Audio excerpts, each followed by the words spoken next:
terra da família Ferreira Gomes. Inclusive trabalhei com eles, tá, pessoal? E posso falar para vocês que todos os prêmios que eles ganharam de bons gestores, não teve um dele, teve a mão completa do PT, de Lula e das gestões do governo federal que a gente teve nos últimos anos, né? Naquelas décadas. E posso afirmar para vocês, eu sou neto de sertanejos, dos Iamuns, que é a região mais quente, mais árida e mais pobre do Brasil. E eu garanto a vocês que eu vi com meus olhos, né, e participei de várias políticas públicas que chegaram até a população mais pobre através dos governos do PT. Então, eu participei desde as políticas públicas de planejamento, de orçamento participativo, de Agenda 21, de fóruns do empreendedor, de fóruns voltados para o pessoal da agricultura familiar, até projetos voltados para a educação e tecnologia, como o Prêmio Cientista para o Futuro, como as ETECs que pipocaram no Brasil afora, como as universidades que tiveram outra cara dada nos governos do PT. E eu sou cria de governos do PT, porque eu fui eu entrei na universidade através de ProUni, eu fui bolsista da CAPES, eu entrei na política pública através de programas também de jovem aprendiz que foram criados na época dessas gestões. Então, assim, tudo que eu vi acontecer no meu estado lá, como a chegada da água, que vocês podem pensar que é uma coisa bem rudimentar, mas para quem mora lá não é. E assim, depois de 1 milhão de cisternas construídas pelo governo Lula, a gente só precisa de 2 meses de chuva para que a população não fique sem água. E a gente está numa situação agora que o Nordeste está correndo menos risco de não ter água potável para a população do que a região Sudeste e Sul, que sempre tiveram água em abundância. Mas assim, vou apressar aqui meu discurso, porque a gente não tem muito tempo para falar a história toda. Eu acabei vindo morar no interior de São Paulo, eu vim para cá para fazer um mestrado, depois eu acabei me radicando no Paraná, passei 10 anos no Paraná, morei em Curitiba de 2010 até 2019, e lá no Paraná eu já tive contato com outros movimentos sociais, né? No Paraná eu já estava como professor universitário, então eu era do Sindicato dos Professores do Ensino Superior. Depois eu passei no concurso da Caixa Econômica e também já fazia parte do movimento sindical bancário. E, por incrível que pareça, foi em Curitiba que eu conheci o MST. Então as pessoas podem imaginar, mas em Curitiba foi o lugar que eu pude conhecer o MST por dentro. E foi em Curitiba que eu também sofri bastante com o que aconteceu com o país como um todo.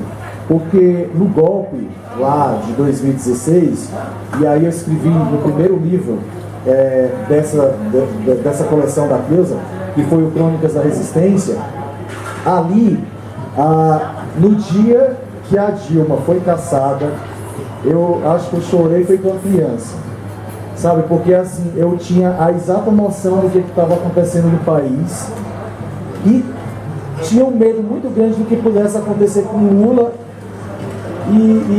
Mas aquilo tudo aconteceu, a gente teve que superar e teve que seguir em frente. E na época que o Temer assumiu, que teve todo aquele movimento fora Temer e tal, aquela coisa toda, eu estava em todas as manifestações de rua, em São Paulo, em Curitiba, e aí eu conheci um odontólogo, uma pessoa nesses movimentos que a gente conhece, como a gente está hoje aqui. Eu estou conhecendo pessoas lá, eu tive o prazer de conhecer um odontólogo, um cara que era de origem árabe, mas era um cara muito altruísta e um cara que estava em todas as manifestações. E a gente acabou ficando grandes amigos e acabou que essa amizade ela evoluiu até para uma coisa mais séria, e a gente acabou tendo um relacionamento, e eu acabei me casando com essa pessoa que se chama Elias Farão, que é um paulistano, e que foi por conta dele que eu vim para cá, para São Paulo. Mas voltando à coisa do golpe, né? A gente teve a prisão do Lula, que foi um processo muito doloroso para todo mundo. Eu estive aqui na sede dos metalúrgicos no dia, né, no fatídico dia da prisão do Lula. E foi um outro dia que eu Sofri profundamente porque, gente, não era um sofrimento pessoal. Era um sofrimento que me remetia a tudo que eu tinha visto que esse homem fez pelo povo da minha terra, e que para muita gente daqui pode parecer pouco, mas água, energia, emprego e educação era uma coisa que a população nunca teve acesso. O povo pobre do Brasil nunca teve na agenda política de verdade, né? E a gente, por um momento, a gente teve um lampejo de democracia de verdade, aquela democracia que chega em quem realmente está precisando. E no momento que eu vi aquele homem sendo preso, foi como se fosse uma facada mesmo no meu coração, porque eu pensava no meu povo, nas minhas origens, né? E ali o Elias estava junto comigo no momento que o Lula foi preso, e o Elias estava junto comigo no dia 9 de novembro de 2019, no dia que o Lula foi solto, que foi meu presente de Natal, porque eu nasci exatamente no dia 9 de novembro, e foi meu presente de Natal, não, meu presente de aniversário. Eu vibrei muito naquele dia, sabia que ali estava só começando o movimento, que a gente ainda está nesse processo todo. E como o Dr. Nelson falou, nos outros livros que eu eu tive a oportunidade de escrever artigos sobre um sobre o golpe, outro uma homenagem que eu fiz ao presidente Lula, no livro Lula. E foi a maior felicidade que eu pude ter de fazer essa homenagem a esse homem. E dessa vez o livro não é um livro sobre algo que a gente possa dizer que é uma homenagem, mas é uma história muito triste, porque a minha história nesse livro é a história da morte do meu companheiro, que faleceu de Covid exatamente no começo da pandemia, lá em 2020, né? Então a gente pegou a Covid já muito no começo da pandemia, a gente foi internado e eu vi dentro dos hospitais o desespero das pessoas, de ambulâncias chegando o tempo inteiro, e lá mesmo dentro do hospital eu vi a gente morrendo todo dia, até que chegou o dia da morte do meu próprio companheiro, né? Então, não é fácil escrever sobre isso, eu acho que todo mundo teve uma história. Eu, como funcionário da Caixa Econômica, a gente teve 200 colegas que faleceram de Covid. Não foi fácil o governo ter feito, ter estrategicamente acumulado tanta gente nas filas da Caixa Econômica. A gente estava conversando mais cedo sobre isso, né? Não tinha necessidade da população ter ido se aglomerar tanto como foi feito, né? E da gente ter sido colocado tanto em exposição como a gente foi colocado. Então a gente teve 200 colegas que faleceram de Covid.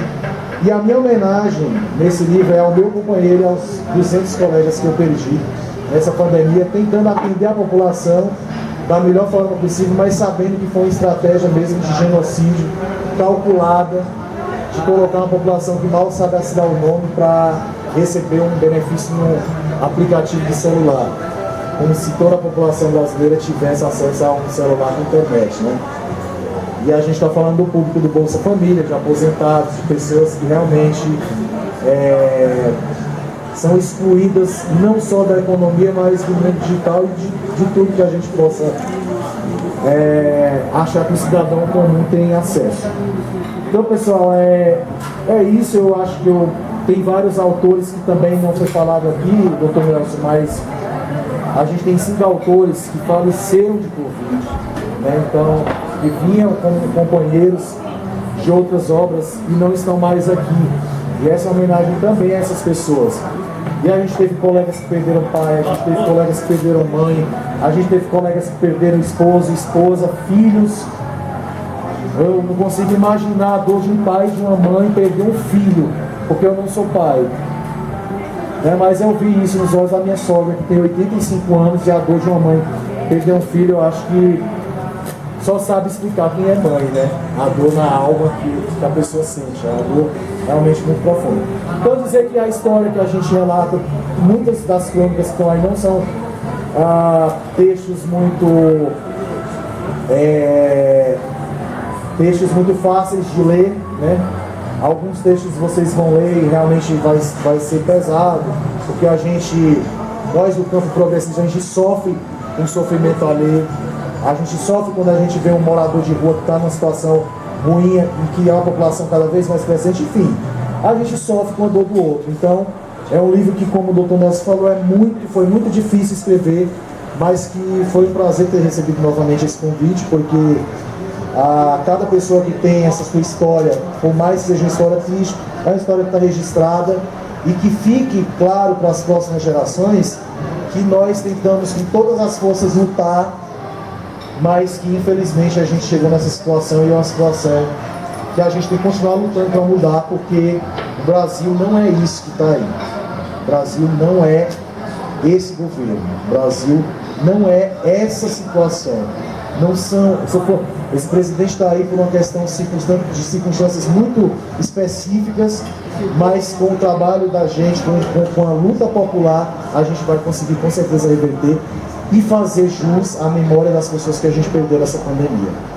Tá bom? Obrigado e muito prazer. Eu estou conhecendo o pessoal de São Paulo, que lá em Curitiba a gente não conhecia, agora estou tendo essa oportunidade.